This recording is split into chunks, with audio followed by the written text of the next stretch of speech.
Welcome to The Explainer. All right, today we're going to jump back in time to 2006 to look at a security failure so huge, it literally changed how every major retailer protects your data. We're going to see how one simple, tiny mistake, a single unlocked digital door, led to one of the biggest credit card heists in history. So let's just start with the final number, the big one. When all the dust settled, an estimated 45 million, yes, 45 times million payment cards had been compromised. And to give you a sense of scale, at the time, this was one of the largest breaches ever recorded. This wasn't just another incident. It was a massive, blaring wake-up call for the entire retail world about the real-world cost of weak security. You know, sometimes one sentence just says it all, and this quote from security researchers absolutely nails it. We are not talking about some super complex, high-tech assault on a corporate data center. Nope. It all started with something way more common, something you probably walk past every single day, without a second thought. So how on earth did this actually happen to a huge company like TJX, the parent company of stores we all know, like Maxx and Marshalls? Well, to really get the scale of this heist, we first need to just look at the basic facts of the case. So the attackers got unauthorized access into the core systems, the ones that handled all the transaction data. But the really wild part? The timeline. The first intrusion happened way back in July of 2005, but it went completely unnoticed for over a year and a half. It wasn't publicly announced until January 2007. Just try to wrap your head around that. Hackers are inside your network stealing data for 18 months, and you have absolutely no idea. Okay, so let's get into the nitty-gritty. The attack didn't start at their heavily guarded corporate headquarters. It started in the parking lot of a totally ordinary retail store with just a laptop and a clear goal. The crucial vulnerability, that unlocked front door we talked about, was their use of something called WEP for Wi-Fi security. Now, you got to understand, even back in 2006, WEP was what we call a joke in the security world. It was famous for being fundamentally broken. Its encryption could be cracked in just a few minutes with free software. In fact, regulators later said it was completely inadequate for security. And yet, that's what was protecting the store's network. So for the attackers, getting inside was, believe it or not, a simple three-step process. They could literally just sit in their car, use tools that were readily available online to break that weak WEP encryption, and boom, just like that, they were on the inside of the store's local network. The perimeter was officially breached. Okay, so you might be thinking, big deal, they got into one store's Wi-Fi, right? How does that turn into a company-wide disaster that impacts millions of people? Well, the answer isn't really about what the attackers did next. It's all about how TJX's internal network was built from the ground up. This slide shows the core of the problem perfectly. On the left, you see what TJX had, which security experts call a flat network. I want you to think of it like a big office building with absolutely no internal walls or locked doors. Once you get past the front desk, you can just wander freely into every single room, including the CEO's office and the vault.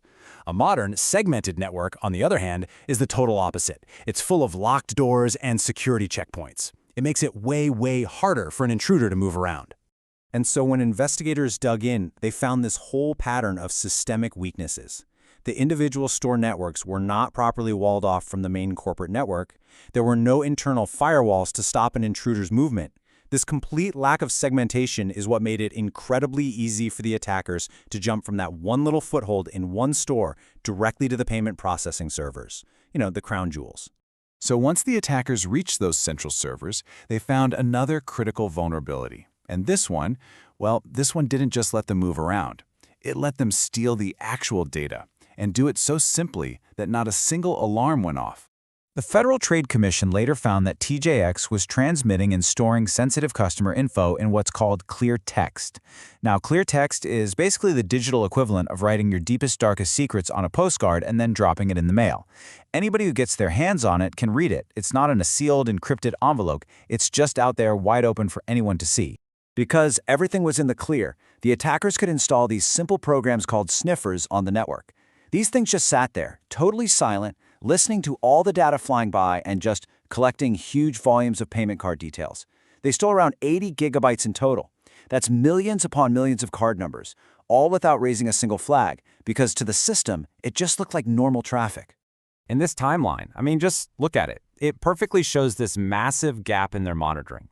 The attackers had free reign of the network for about 18 months before that suspicious software was finally spotted. A year and a half. Think about that. For a year and a half, they were inside, exploring, setting up their tools, and just quietly siphoning off data. It's a really stark reminder that defense isn't just about building a wall. It's about knowing when someone's already on the other side. All right, so that was the disaster. Now for the really important part. What did we learn from all this? How would this exact same kind of attack be stopped if it happened today using modern security? This is the key takeaway, right here. For every single failure in that TJX attack chain, there is a powerful, modern control that's a direct countermeasure. That weak Wi-Fi, today that's defeated by strong encryption and a zero-trust mindset, where you trust no one by default. That flat, open network, defeated by segmentation, by building those internal walls. The unencrypted data, stopped cold by encryption and tokenization. And those months of silence, broken by active monitoring that's constantly looking for weird behavior. And look, this isn't just about buying better technology. It's a complete shift in the security mindset. It's about assuming a breach will happen and building a system that can contain the damage. Zero trust means you don't automatically trust someone just because they're inside the network. Segmentation builds those walls. And tokenization is brilliant. It replaces your actual credit card number with a useless, one-time use code. So even if the data gets stolen, it's completely worthless to the thieves.